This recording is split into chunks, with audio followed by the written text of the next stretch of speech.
across the complete spectrum of national power.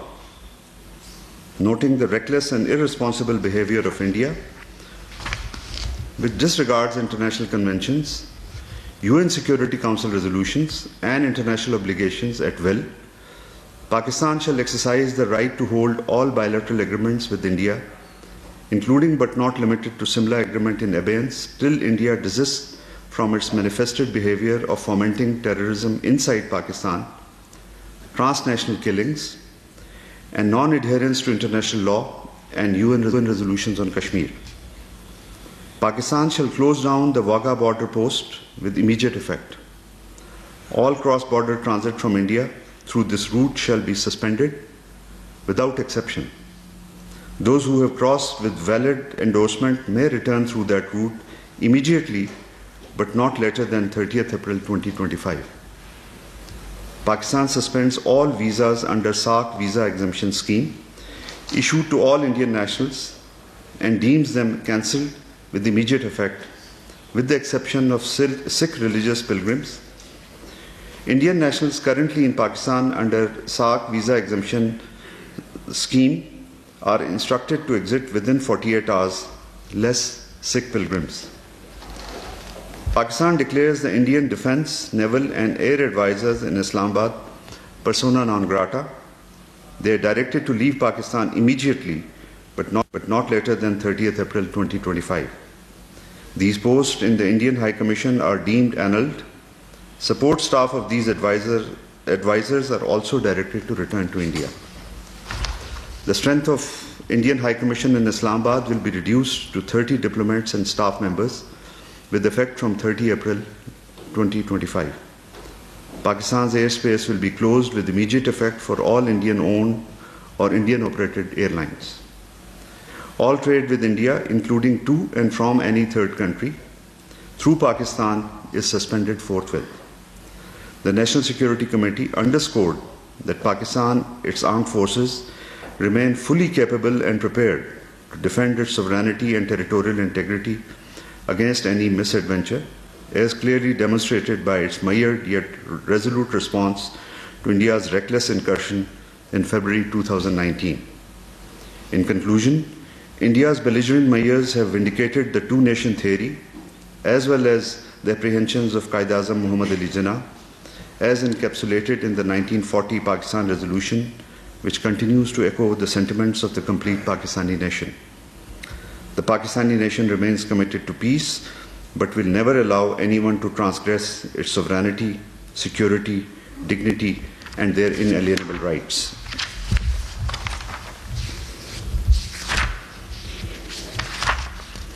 The Prime Minister of Pakistan, Mr. Mohammad Shahbaz Sharif, paid a two-day official visit to Turkey on 22nd April 2025.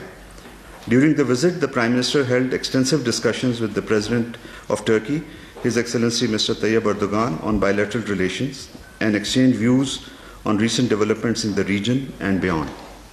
These regular bilateral exchanges stand for a continuation of robust dialogue and underscore the shared commitment to further elevate the multifaceted partnership between Pakistan and Turkey.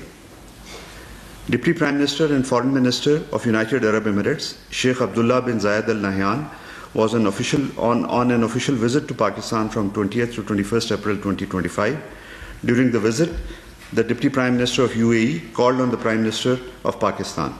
He also held talks with Deputy Prime Minister, Foreign Minister of Pakistan. The entire spectrum of bilateral relations, with particular focus on trade and investment, energy cooperation and people-to-people linkages, was reviewed during the meeting. Besides the focus on further cementing excellent bilateral relations, regional security and regional and global issues of mutual interest and concern were also discussed in a candid manner. After the delegation-level talks, the dignitaries signed memorandums of understanding on cultural cooperation, the establishment of Joint Committee on Consular Affairs, and exchanged MOUs on establishment of UAE-Pakistan Joint Business Council. At the invitation of Deputy Prime Minister, Foreign Minister Senator Mohammad Ishaq Dar, Minister for Foreign Affairs and International Cooperation of the Republic of Rwanda, Ambassador Olivier Nduhungirehe visited Pakistan from 21st to 22nd April 2025. The two sides, while lauding the upward trajectory of bilateral relations between the two countries, expressed the resolve to further strengthen friendly ties within diverse fields, especially in trade, investment, education, and people-to-people exchanges. The two sides also signed an MOU on cooperation in the field of diplomatic training. Deputy Prime Minister, Foreign Minister, Senator Mohammad Ishaq Dar paid a one-day visit to Kabul on 19th April 2025. He was accompanied by a high-level delegation comprising of Special Representative for Afghanistan, Ambassador Mohammad Sadiq, Mr. Tariq Bajwa, Special Assistant to the Prime Minister, Secretary Interior, Secretary Commerce and Trade, Secretary Railways, Additional Secretary of the Ministry of Foreign Affairs, and representatives from Federal Board of Revenue. During the visit, the Deputy Prime Minister, Foreign Minister held meetings with the acting Afghan Prime Minister, acting Afghan Deputy Prime Minister, and acting Afghan Foreign Minister. Both sides held extensive discussions on a range of issues, including peace and security, people-to-people contacts, and agreed to enhance bilateral trade and economic cooperation to the mutual benefit of people of the both countries. Deputy Prime Minister, Foreign Minister, Senator Mohammad Ishaq Dar held a telephone conversation with his Uzbek counterpart, Sedo Bakhtiar Odilovich. The Deputy Prime Minister shared his discussions in Kabul regarding Uzbekistan-Afghanistan-Pakistan railway line project and hoped that the three countries would soon sign the framework agreement for this important regional connectivity project. Deputy Prime Minister, Foreign Minister, Senator Mohammad Ishaq Dar held a telephonic conversation with his Iranian counterpart, Sayyid Abbas Araghchi. They discussed bilateral relations, reaffirming resolve to deepen cooperation. Regional and global developments of mutual interest were also discussed.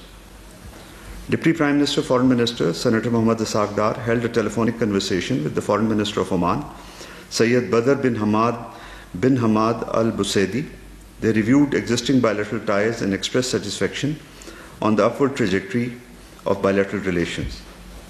Regional and international current issues of mutual interest also came under discussion. Special Secretary Ambassador Shafkat Ali Khan met with Deputy Foreign Minister of Russian Federation, Ambassador Andrei Rodinko, for the sixth round of Pakistan-Russia bilateral political consultations on 23rd April 2025 in Islamabad. The two sides reviewed the full spectrum of bilateral relations, expressed satisfaction with the positive trajectory, and reaffirmed their commitment to further strengthening ties. 11th meeting of the Pakistan-Russia Joint Working Group on Joint Working Group to Counter International Terrorism was held in Moscow on 22nd April 2025. Pakistan's delegation was led by Special Secretary Ambassador Nabil Munir, while the Russian side was led by Deputy Foreign Minister Sergei Vershinin. The two sides held in-depth exchange of views on the global and regional terrorism landscape, with particular attention to the evolving threat posed by terrorism in Afghanistan and the region. The discussions focused around increasing the transnational nature of terrorism and the growing need for adaptive and cooperative strategies. It was decided to hold the next meeting of the working group in 2026 in Islamabad. Pakistan conveys its heartfelt condolences on the passing of His Holiness Pope Francis, a revered spiritual figure and a worldwide advocate for peace, interfaith dialogue, and compassion. His Holiness demonstrated unwavering commitment to fostering unity among world religions, advocating for the oppressed, and promoting the inherent dignity of all humankind. Pakistan deeply values his tireless efforts to enhance mutual respect and understanding amongst diverse cultures and faiths. The legacy of His Holiness, marked by profound humility, selfless service, and a vision for humanity, will endure as an inspiration for generations to come. At this moment of profound sorrow,